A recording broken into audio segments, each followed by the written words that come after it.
Hello, everybody. If you want to Twitter some questions, it's #BlastBackstage. But first and foremost, I've got 3 lovely individuals. That's right. I'm joining you guys. You just kind of snaked your way in here. I don't know if this was prepared or not, but we've got Launders, Potter, and Maniac. Now, we're going to do some quick questions here that I'm going to throw your way because I want to get genuine responses. All right, we're going to start with Maniac and work our way back. But we have to be honest. I just want the first thing that comes to the top of your head when I ask you this question. All right, cool. Who's going to win the tournament? Astralis. Okay, well, that one was... That's I mean, that was you a have bit, to throw something that was, at me, right? Well, I thought You about gotta jazz it up a I little thought maybe bit, like okay? you He had said be honest, MIBR. but So you might have had MIBR. To be honest, the thought was there, and then but my rationality was like, nope, Astralis. Okay, well, that sucks. Maybe I shouldn't have started with Maniac because now I need to think of some different questions. I was hoping to get a little bit longer out of that, but it didn't really go down. Okay, Potter, who's going to beat Astralis? Just in case you're curious, I think Astralis too. No, I wasn't. Okay. Who's going to beat Astralis? MIBR. Okay, there we go. Well, so I got the answer I wanted eventually anyway. And why is MIBR going to beat Astralis? I think Astralis will win. Okay, well. But We you know what? Okay, here's why MIBR will beat Astralis. At the major, when they played, they had MIBR were able to get, I think, more gun rounds on overpass than Astralis did. To be fair, Astralis only went B on their T side. But that's never changed. They've always done that. They're for pretty, years. yeah. Especially Mirage as well. That's quite one-dimensional T sides, isn't it? They don't have a lot to go off on that. But overall, right, this is at least my thought process about the whole thing. This tournament format is the best format for anybody to actually beat Astralis. And the reason why is not because they'll beat them in the best of 3 final. It's because they can make sure that they don't get to the best of 3 final, right? So when you think about that as a concept going into this tournament, and the viewers at home are saying Counter-Strike's boring, you're wrong. But the viewers at home are saying that Counter-Strike is boring. They actually here will get some explosive CS because when you think about the way that these 2 days, these back-to-back days in best of ones can play out with all the changes that we've had recently, there are threats here, right? And I think that we'd all agree they have to be Liquid, and it would be MIBR. I think that FaZe, obviously, they haven't impressed a lot in recent times. Does anybody think that ENCE can repeat their performance? Put your hand up. Okay. Oh! I will. Woohoo! I'm ready to take All right, risk. all right. Their performance I am. like get stomped by Astralis again? I mean, like, get a decent result. Get I a would say decent they can result. make it to the final, to be honest. It is why. Because the way they were playing a fundamentally good Counter-Strike. Okay. It didn't feel like an upset in terms of like individuals really overperforming what they usually do. Maybe X7 arguably had a better tournament than he usually has. She's normally the at bottom major, fragger, exactly. and he was the highest fragger. It wasn't the case at the major. Sergey, though, didn't play his best. We know what Sergey is capable of, and he wasn't really at that level at the major, so there's still room for improvement, right? But the way they were playing, how the games went, I feel like it can happen again. That's why I think it can happen, fans. I don't think I can name a team that has an amazing major run that carried on post major, especially when they were an underdog. I think that's something where they shot for the stars. They landed on a cloud. They got second place. It was a fantastic result. But now they could be out of juice. They were probably partying pretty hard for a few weeks, resting on their laurels, maybe just absorbing the fact that they did so well. And now they've also got a huge target on their back. Yeah, we've had some funny CSGO stories like that with Immortals and with Gambit, like really high performances, and then right after just a flop. Yeah, I think especially when it's an upset team or it's a team that nobody was expecting, and exactly that, they reach what is more than the peak of their potential for that current time. It's difficult to live up to that, right? Because the expectation coming into this, I don't know if anybody would say that they consider ENCE to be the second best team here. I think that would be a gross overstatement. For sure. But if people think they can perform to that same level, this is where we get to see if they can perform to that same level, right? Because so far they've been taking baby steps, and then they took a giant leap. And with that giant leap, they put themselves on the map, and obviously the Finnish fans are behind them, and they obviously think that for whatever reason that these guys are now one of the best teams in the world. But you need to do it on a consistent basis. That's why we consider Astralis the best, Na'Vi and Liquid as contenders, because they consistently perform towards that top level. And this is the thing that I think a lot of people miss out on. But with MIBR in mind, Potter, what do you think about them losing to Windigo?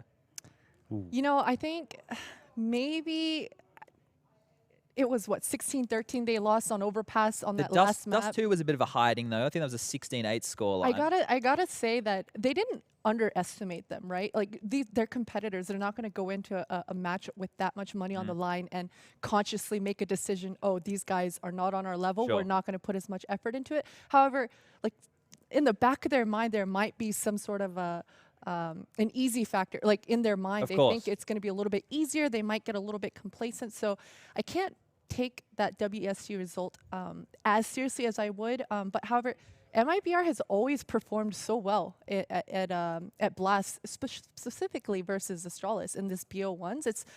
consistently 16-14 losses for MIBR side. But yeah, I really think MIBR is going to pull out some surprising wins here. Well, we actually have a question coming on through right here. I don't know. I'm going to say Yank. We're going to go with Yank. You guys happy to call this gentleman's name Yank? Totally fine. Is Vertigo ready to for the competitive map pool? Okay, so this is something that I was actually talking about on the HLTV.org podcast, that I thought that some new maps might come into the pool in the next couple of months before the next major. Is Vertigo ready? I haven't actually had a chance to play it in matchmaking or in its final form that they've released, so I can't really comment on that. Have you guys had a chance to play it? I'm going to assume you haven't. I haven't. No. I actually. What I remember from no. Vertigo is playing FFA on 1.6. That's my memory of Vertigo. Per se. I mean, I did get global on Vertigo on like one account a long time ago. Well, that's what it's all about. Yeah, so but that was before. But I think why I did that was because it was so fun jumping from spawn to spawn. Okay. But now you can't do that, so I'm not exactly sure what the appeal of Vertigo is. So I think when you ready for the competitive map pool is a very rich statement to make about any map, because when you think about Overpass and Cobble, when they came in, they weren't ready for the competitive map pool. They just forced them into the map pool, right? Mm-hmm. And I think that Valve should probably do the same with another map, whether or not it's Vertigo. I'm not going to say either way, but they should put a new map into the pool because, at least in my opinion, Counter-Strike should be balanced by the maps, or the meta should be defined by the maps and not by changing the entire integral way the game is approached, right? Sure. Because Counter-Strike when you think of a game like League of Legends, they have to change the heroes and the way that, different things function, same Dota, all those things have the same kind of functionality, right? They have to change that because the map's always the same landscape. Mm-hmm. In Counter-Strike, the landscape defines the strategy, the pace, if it's a double AWP map, what individual players can actually have more play. So by adding a new map to the pool, that is probably the only way as well that it can really destabilize the trials. We're just talking about this, right? Yeah, exactly. And I don't know about, have you guys played, okay, I've been geeking it out really hard. Okay, let's hear it. Militia? No, I've been playing a lot of Abby. Oh, Abby, okay. Yeah, I actually learned set smokes for Abby. Oh my goodness. Yeah, so it's pretty Are you embarrassing. doing You must like be a terror in wingmans or something? matchmaking. No, Are you queuing like- up for wingmans? Me and Rush, one of the observers, we would queue with some of his friends, and we would 5-stack Abby and do set executes on the bomb site. Oh my gosh. So that's Wow. that's pretty Like embarrassing. an episode But- of Ori right now. Yeah, Letting it all hang out. But it's because I don't know how you guys had it. Obviously, a lot of us, we've all been playing Counter for a very long time. Mm-hmm. But when we had pickup games back in the day, you had a plethora of maps. You didn't just have the competitive map pool, right? It's not like it is now with matchmaking or Faceit or ESEA where it's just the set 7 maps. We had I remember playing Comrade was a great map. You'd play on Aztec for fun. Mm-hmm. And what playing on maps like that did, I think, for players, I don't know how you guys feel about this, was it forced you to play situational Counter-Strike. Whereas now teams and players are so well routined in different positions of the map, they know what to expect, and it doesn't keep you as sharp. That's very true. I think with the maps like Aztec, like back in the day, I mean, it was a lot better. I think it worked a lot better in 1.6. But it was fun because it never got past kind of the mid-round. Like, you'd rush out, you say, okay, we're going to take this part of the map, or we'll go fight at the bridge, or something like that. Or we'll just bust out the doors and try to go for these long-range fights or something. And then beyond that, there wasn't too much strategy. It was kind of just like, let's go balls to the wall and just have some fun. Yeah. And then there was room for individual decision-making, which was the most fun part. And then, for more of these more established maps, it's kind of try-hardy, right? It's because of the strategies. If you don't have everyone on the same page, you're going to lose your mind. Yeah. If things don't go right, you're going to lose your mind. If the other team throws set smokes on Abby, you're going to lose your mind. And so there's many reasons why it's like there's comfort in playing established maps, but then there's some charm to playing like lesser known maps if everybody is kind of on the same page. Sure. Anything to add? No, I agree with what you said. It is situational Counter-Strike, right? Because when you play Mirage, you play Cash, you know what's going to happen. You know the set smokes.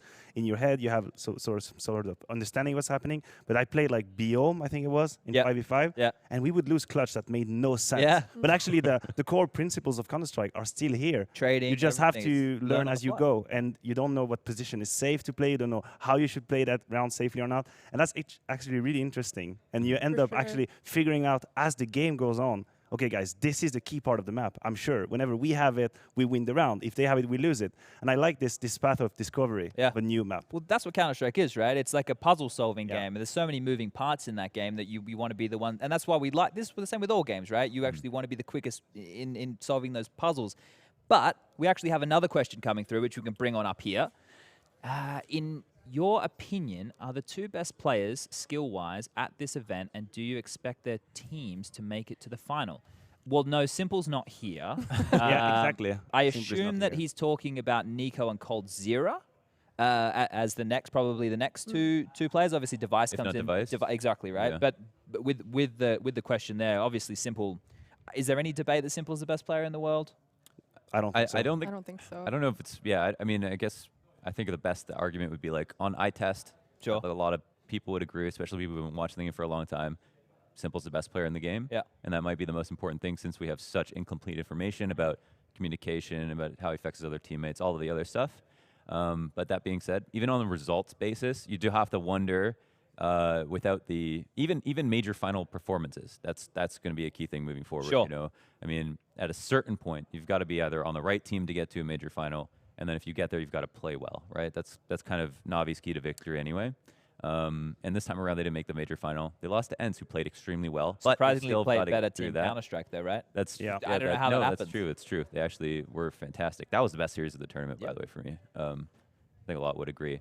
But I think there will always be an asterisk as long as Simple can't do that in a major final. Sure. Because for me, what defines who is the best player is who plays the best in the hardest circumstances. Because you could be the best player to ever play a pug, but that doesn't matter if somebody's played in a major final or won a major, right? That's the only difference between a major final and the group stages is the circumstances. You And could be playing the circumstances, exact same everything. teams. Yeah. Right. Yeah, I can get that. And with the question, we'll define it for this gentleman. So let's go with Device and Nico as the two players he's talking about because Simple's not here. I don't know about you guys, but I don't see FaZe making the final. Not with their No. current Counter-Strike. FaZe don't have a good look right now, right? When I watched them play, it really felt like they weren't sure how they wanted to approach the game, and you could feel that in the round. You know, we always say there are plenty of different ways to play Counter-Strike. You can play very structural, slowly, or you can play a bit more puggy and aggressive, but it has to make sense, and the whole team has to kind of go in the same direction. Yep. And you watch FaZe play, and you have that feeling that they want to do a little bit of plan A and a little bit of plan B in the same round. Torn between So two you lose decisions, yeah. situations that they are not supposed to lose. You figure out, oh, 5 versus 3, FaZe, their experience, they should convert that. And then they take too long, the time is against them. They lose this situation. Mm-hmm. So this is where I feel like they're a little bit confused as to the philosophy of Counter-Strike they want to have. Maybe they figured it out. If so, yes, they're going to be dangerous because of the individuals, because of the Nico, obviously, Yep. the Rain, even Adrian, Guardian. They're always going to be dangerous. But because of these flaws, I cannot see them right now topple teams like Astralis, like Liquid, even MIBR. I wouldn't see them taking them. Well, let's do this then, right? Sure. Let's do this. We'll go with Potter and then we'll jump around. Who are the two teams that right now, without seeing them play, just your gut feeling, or at least, I guess we're analysts, we don't really use our gut that much. Who do you think is going to make the final, the two teams that you see in the final for this? I'm going to say Liquid MIBR. Okay, and why?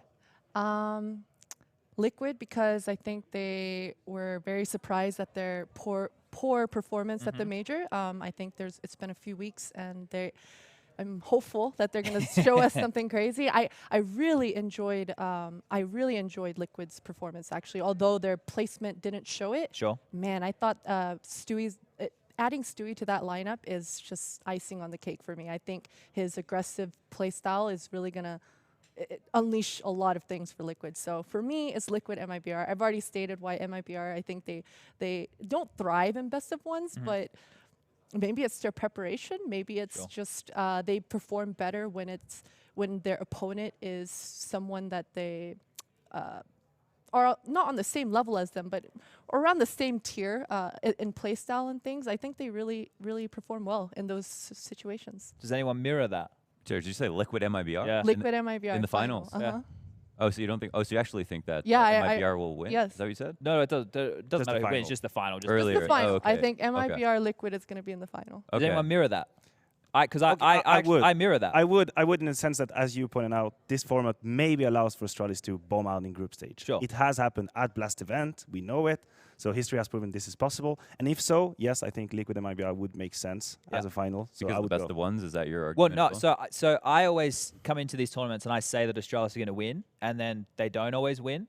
The Blast ones, so I'm going to say that they're not going to win, Okay. and then hopefully So they they do win. win. Yeah. A man of the people. Yeah, but I also I think Liquid, for example, they must have prepared so much for the major to beat Astralis. Like, you're Liquid and you've been second to them for an entire year, and you're just looking at them going, "We're going to destroy these." I don't know if I can swear. We won't swear.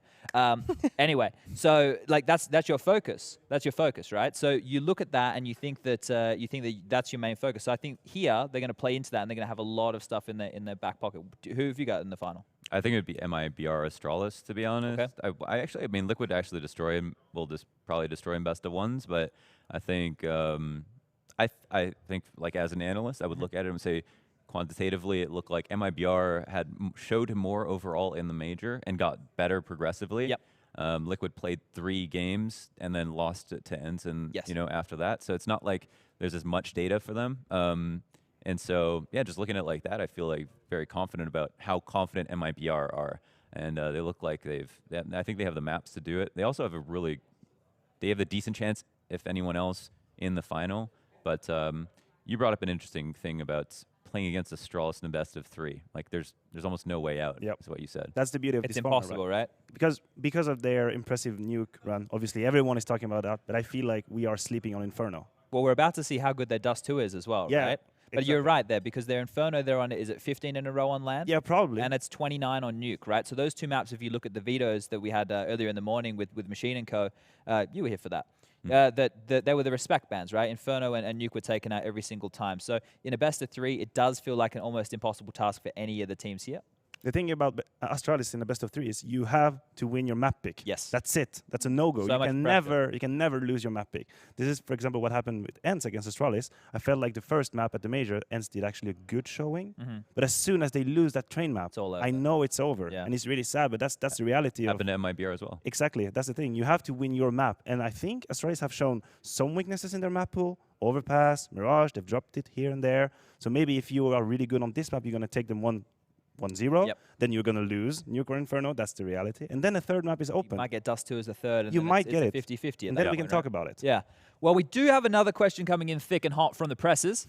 And this one here is, ENCE keep up the impossible run from the major. We did touch on that a little bit. Personally, no. In my opinion, I don't see it happening. And the reason for that is because it's not because I don't think that they're a skillful squad. I think that I've been singing their praises for the longest time. I just feel that if you're going to overhype a team, right? Obviously, they beat Liquid and they beat Na'Vi. That's fantastic. You can't question their run at the major by any means, but you have to question the way in which it happened. And X7 having that fantastic playoff run, if he can do it again here, then he's legitimized himself That's as a big thing. Yeah, that's the question, right? And we need to see that happen. Now, whether or not that happens, it's a wait and see moment. But personally, from my many years of watching Counter-Strike, I don't see enough quality in the team yet. I definitely think they're a contender. I definitely think they're a top team. But just yet, I don't see it. Yeah, and I think it's fair. And I think if you're not thinking with your heart, you can go ahead and look at the fact that, like, let me get in your corner for a second. With NRG, them getting into top 8, but then not getting into top 8 and going at 0-3 was something that you mentioned that you've got to give. I think it was the next game they had to play against was FaZe. And even though FaZe looked shaky, they are the team that has shown way more consistent results at a way higher level over way longer time. So even if their recent results were not as good, you'd have to say when they get in these higher pressure situations or higher pressure matches, you have to, as an analyst, look at the results and say, well, historically, they've been able to bounce back from this. They should be more consistent, whereas NRG were an unknown quantity. And the same can be said for ENCE in a new situation here, where they have to make another kind of miraculous run, beating a lot of good teams. I mean, there's no sleepers at this point. Not a single one at all. Potter, what do you think? I agree, 100%. Yeah? And you were the one who you think they can perform. I think they can, just based on the Counter-Strike they are playing, but what really matters for me is the psychological aspect of it. Okay. It is so different as a player to go to a tournament and have an amazing upset like Cinderella story, what happens at the major, which is basically all positive, all bonus. You're living the moment, you're full of adrenaline. Every game opens up new possibilities. And then you go home and you reflect on that. And I think you kind of adjust the expectations that you have towards yourself as a team. And then I think it makes it harder to like get the punch. I mean, roll with the punch. Maybe, you're going to play a game, you're going to make mistakes. And I'm afraid that ENCE are going to maybe put the bar a little bit too high on themselves and then, feel the pressure. And from that psychological standpoint you're talking about, Yeah. the Sunny rumors of him, obviously it was a blip on the radar. The CEO came out and said, no, I don't know how much we believe CEOs nowadays because normally... I don't at all. Yeah, right? But from a psychological perspective, obviously I'm asking the expert here. No joke, everybody. He is actually an expert in this field. With the rumors of that and such a young team, how much of a negative effect do you think that has on the players coming into this? Do you think that people... Because Sunny's not picked up right now. He's still on the market, right, as far as we're concerned. And the players are probably in a similar position. If they don't perform to at least a decent standard here, let's say they come on in and they get drubbed out, like 16-8 and worse, in every single best of one. Do you think at that point the mentality of the entire team shifts to we have to make that player change. Tweets are getting deleted 100%. Yeah, it might be. I think just on an individual perspective, there's really two ways this can go, right? When you have the kind of the ghost of Sunny, like shaping behind, we know he's a really good player. He would be legit almost as anyone's button there. And really, as a player, you can react two ways. One is you become very motivated, even more motivated. You use that as a catalyst, and you work more. You actually perform more because you're under pressure. And the other one is you crumble under pressure, and then you start feeling limited. I've been there. I've been in that seat where you know there's a really good player on the market, and you have to perform. So, and I think that I've experienced both ways. Like sometimes in my career, it has boosted me, and I was working even more, super motivated, super confident. And at some other points, I was like, "Oh, this is bad." And as the game goes on, it kind of snowballs in your head. You're like, "I really have to pick it up," and then you can't feel your game anymore. You're always in think mode. Is this kind of why it feels like? Sorry to interrupt. No. That like it feels like all rumors come true at some point or another. In some way, right? In some way. Yeah. It has a self almost every fantasy roster move, and even some that didn't happen, like they didn't happen for different reasons, not because it wasn't what everybody wanted. It's like an organization thing or a money thing or contract like the thing. simple and flamey thing, right? Specifically referencing. Yeah. I think scenarios like this, where it can make or break a team and really put the players out of their comfort zone, it can backfire and really create dead teams. But at the same time, it creates legends, right? It creates like the greats. Yeah. It separates the greats from the average or the just good enough. The plebs. You can the plebs. So I mean, it's kind of it's scary, but it's exciting at the same time. I think there's been lots of roster moves that have happened in the past with Counter-Strike, right? Where individuals they're a slight upgrade, right? And you see them as an upgrade. And Liquid, their path to this point has been slight upgrade after slight upgrade. Like you think about the players that they've gone through to get to this roster they have right now, and at this point, at least in my opinion, I don't know how you guys feel about this, they are the best North American roster ever formed. Now, whether they showed the results for that or not is a different story. But these 5 players in the server, the only issue that I see with this team is no emotional leader. You've removed Taco and Zeus, or they've left, and they were the emotional element of this squad. That is gone now for Liquid, and I think that it's not going to come from Adren, and that's no disrespect to Adren at all. I think that he's more of a tactical. He's going to be more of a tactical coach as opposed to an emotional one. Yeah, he looked pretty despondent behind them when they were kind of losing every round on Inferno. Yeah. And there's only so much we can read into with body language, but it's not as if he was like yelling on the mic without also moving his body, right? Sure. I mean, you know that Zeus would be riding them so hard after every single mistake that they made, and we didn't see that. And maybe that's a lesson he'll learn from himself. I'm sure there's a part of him that was like, this isn't happening again. Yeah, you know, it's difficult. It's gonna work itself out. We'll be fine. It's difficult. Like obviously, there's different types of leaders, right? Yeah. But being the one that embodies the heart and soul of a team, you have to naturally have that persona. You can't take that on, right? And once you haven't, like for example, Nitro and Elijah played with Adren in the past. And first of all, like Adren got like there was threads about is he cursed and that's bullshit, right? Yeah. Like that's nonsense. He can't actually do anything in the server. He can just prepare these players the best he can. But what he can actually contribute is from an emotional level to fire them up, or like. Okay, I'll use an example. When I was in Vox Emanon, we didn't actually have a coach. It was just our manager back then. It was Gomez. Now, he's not the type of guy you're going to get behind and run into battle, but he might make like a funny joke and that'll like, diffuse some of the tension. But that's a thing that he could contribute to the team. Whereas like I was the loud one, I would yell, I was embodying the passion of the team and stuff, right? With Liquid, where do you guys see that coming from? Because it has to come somewhere. You can't, that's an element you have to have. Well, I think if you don't have that one person that's going to do it, this one individual like you would do in Vox Emanon is going to be very vocal and push everyone.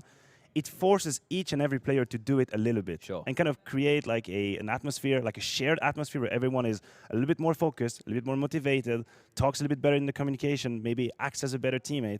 But you have to do it as a 5 because you don't have someone that you can rest on, I think this is what happened with LDLC when they removed Existence, and I went away from that team again. I think the people in there evolved as individuals because they could not just rely on Existence doing that kind of talk, making sure everyone is focused, making sure everyone is working. If you don't have that person doing that, then sometimes it's just everyone is going to start doing it. But I agree with you. If they don't have that one individual, everyone needs to do it a little bit. All right. Well, I don't know how much more time we have for questions, but if you have any more, #blast in capital letters, Backstage. That's what you want to tweet at us with so we can get the questions up on the screen. We can take this anywhere right now. I was thinking about leaders, and you were talking about it earlier. And I was thinking with FaZe, Nika is kind of a weird IGL, right? Maybe not as good as another IGL could be.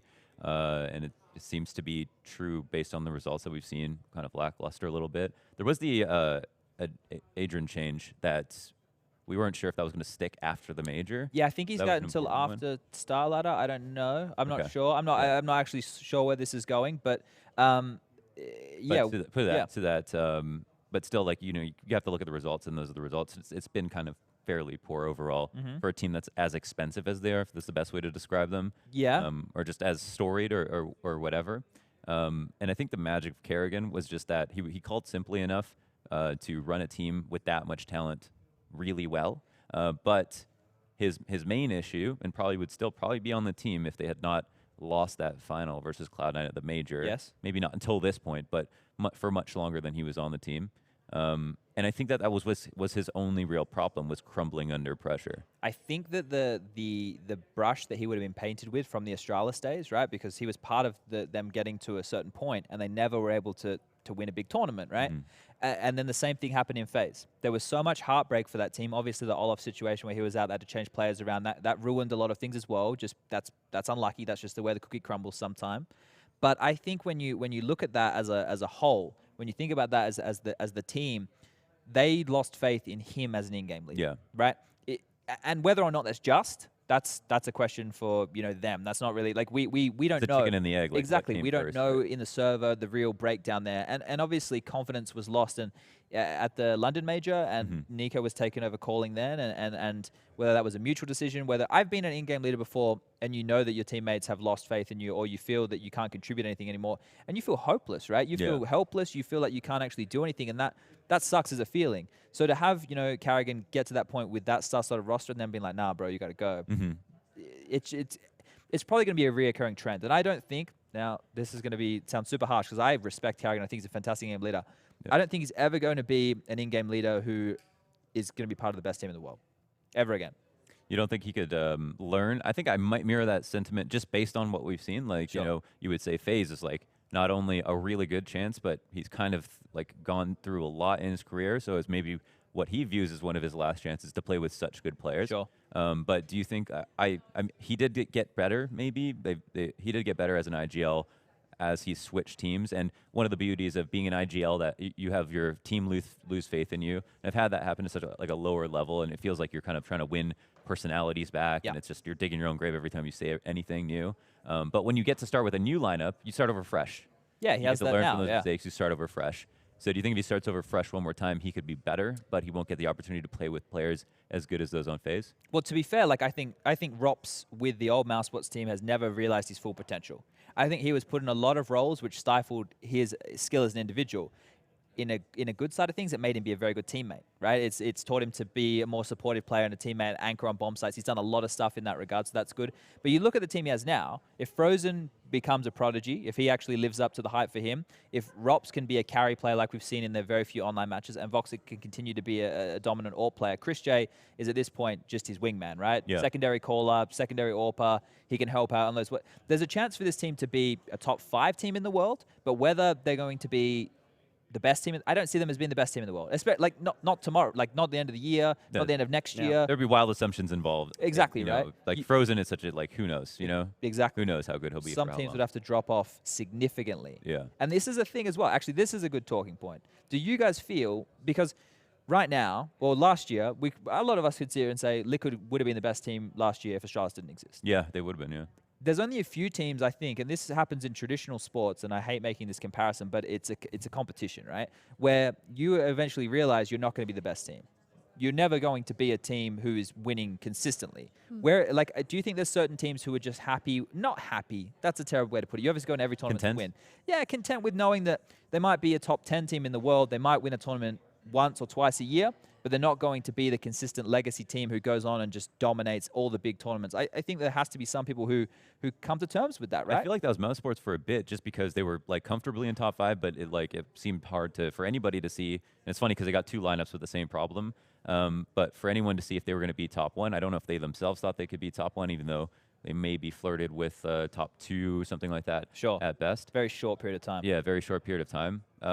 So I'm not sure. Any teams that fit into that category? I don't really know. I think that since this Astralis reign, things have changed a little bit in the way that I see who is going to be first. Because something very specific to Counter-Strike is, and it's the beauty of the game, is that everyone per itself could sit on the PC and become the best. That's how we approach the game, right? Yep. That's how it felt. Anyone, like new players would rise up, suddenly everyone would look at them, wow, that's the next big thing. I can also do it as a player, I'm going to do that. Now I feel with Astralis, things are a little bit different. It's like they have this new technology. Sure. Let's say they're no, but that's the thing, right? Let's say they are a Formula One team, and they have this one secret technology that no one really has, and their car is just a little bit faster, and you can be the best driver. Your car is going to be that slower. And that's how I feel about Astralis playing Counter-Strike, because they optimize everything. That's all respect to them, right? That's a big compliment. Yeah. So because of that now, certain team might say, well, that's it. We're just not going to be top one. Or we're going to have to catch up. And I feel like because the of question is, would they be happy? Could you be happy? it's really hard to say, right? I don't know. I think in the other sports, some teams, they would go like semifinal of the Champions League in football and be happy. Sure. Or be number 2 in tennis. But it's only if you overachieve, though, right? Yeah. That's No, the main but thing. even in tennis, you can see, for example, players, they are top 2 at the ATP ranking. They're never going to say in an interview, I'm really not happy with what I'm doing. Like, some people would say, yeah, we're having a great season. With my coach, everything is working well. We're working. We're trying to improve. It's very specific to Counter-Strike being a top 2, top 3, top 4, and having all this discussion about, are we going to change lineup? This is not going well. We are number 3 in the world. I think it's very specific to Counter-Strike, right? I don't think any top 10 teams in the world would ever be happy or satisfied without a first You need place. the hunger. I think the term "any given Sunday" is really taken more literally in CS:GO than in traditional sports. Yeah. It's truly an any given Sunday factor with the top 10 teams. But I think definitely within like the top 30 teams, if you see like their main goal is to just climb up the ranks, right? Okay. And to kind of get those invites and not have to deal with qualifiers. And so I think like the lower tier teams, they're definitely satisfied with just climbing up the ranks, whereas the top 10 teams would never be satisfied with anything but first. I mean, it makes sense. They elevated their company. They kind of, maybe in their eyes, did the hard part, right? They're as good as teams that get to play against all tier 1 teams all the time. So, what is it? What's that extra 3 or 4% to take it over the line? Maybe that's, now. And the struggle is always relative, as we're talking about, too. Tier 2 teams, they want to break to Tier 1. Tier 1 team, maybe they can't ever be happy. Maybe a Tier 2 team could be happier by the end of their career if they break into the Tier 1 as opposed to a Tier 1 team that felt like their fans told them every day, you're going to be the best team in the world. You guys look amazing. Oh, we came so close. We were 1 round away from winning Blast last time. We were 1 round away from winning Face It. Like there's so many like small things that you'll look back on and make yourself doubt yourself because you could have achieved something and been considered the best team, even only for a brief moment. Sure. I think for me, teams that fall into the category that we're talking about here, and I know that they're competitors, I know that they want to win every tournament they go to, but for example, NIP, right? I don't think they'll ever be the best team in the world again with the current roster they have now. It's impossible for me to see that. The only way that could happen, that Swedish Counter-Strike comes back to the top, is personnel changes. And this is another issue within Counter-Strike, because we don't have clear seasons, because we don't have clear contract or trade windows. A lot of these rosters we talk about, we theorize, come with huge buyouts. And what's going to happen is, the longer Counter-Strike goes for, it's going to be more and more difficult unless this whole situation is changed. Right? We have Fnatic players, JW and Crims, who have just signed 3-year contracts. Now, ladies and gentlemen, boys and girls, this is no surprise if you actually understand how contracts work. This benefits the organization more than it does the players. Sure. The players are now stuck with Fnatic. They could sell them. Yeah, at any point. If Khan's like, yeah, I'm going to sell JW, well, it's on Khan's terms. JW now lives on Fnatic's terms. It's job security to a point, right? Like if you get benched, you're on the bench for 3 years. You're going to get paid whatever it is. But you're probably, if you get benched, you need to see how, like MBK and stuff, right? You're not getting bought out anytime soon until somebody with a massive wallet comes in and just slaps that down on the desk, right? So with all these things in mind, I would consider right now, let's do this little fun experiment, right? If you had to build, I'll give you guys some time, I'll run through mine and you can build your own, a dream Swedish roster right now, because Swedish Counter-Strike has been at the top of Counter-Strike for a very long time, and now it's kind of dipped away, right? Who would you put in that roster? You don't have to give me why, or you can give me why, it's up to you. But this would be my roster as of players right now. Okay. Twist, Brolan, and Crims. Those are my 3. I keep the Fnatic name, just keep them there. They're in a nice little spot. I would say Olaf, FaZe ain't working right now, mate. Come on back. Olaf's in there. And then what I'd probably do is get Golden. And that would be my team. Golden to in-game lead, those players right there. And that would be my dream Swedish roster with the current players right now. You have the upcoming potential of Brolan. Yeah. Right? You can see what he can do. He's consistent. Obviously, he's very critical of himself, so he's going to keep getting better. I think Golden is still very young in his career, and I think he came with new, good in-game leader, ideas and options. And then Crims, you've got Twist, and you've got Olaf. Obviously, 3 players who have been fantastic for a long time. Yeah. Twist is really only playing consistently Tier 1 Counter right now. Okay, I think I like the roster. I like the reasons. Mine would be quite similar. I think I would like Brolan, Crims. I would have. I think I could fit Forest in this lineup. Okay. I think there's room for Rez as well. Rez is a good one. Still has a lot. He's still in the first half of his career. Lots of Sure. potential. Only getting better. Great performances at and he's won a major tournament as well.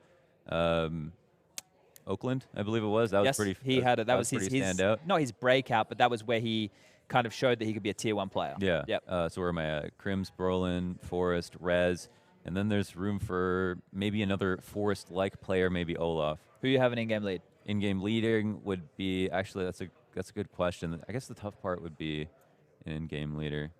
Back to you, Potter. All right. Mine would be Golden, Brolan, Okay. Olaf, Crims, and who's my 5th? Rez. Okay. So So 2 you- youngins, 2 veterans, and 1 Eagle. You got Or mo- in-game leader. You're going more So hybrid bad. with the AWPers then. You're Yeah. going more of like a liquid model. Yeah, I like. Okay. Okay. Yeah, I'm not really sold on Brolan, to be really honest. I'm gonna be quick. Brolan hasn't impressed me or rather convinced me at the Isn't he, like, moment. Okay. 16? But Golden is fine. I would put Golden there. Yeah. Definitely Crims. That's Okay. no question, I think. I would also squeeze in Forest because why I Forest. gotta squeeze that's- in I'm just Forest, gonna leave yeah. it there. Olaf too, and I would probably put Rez. I'll Yeah. put Rez.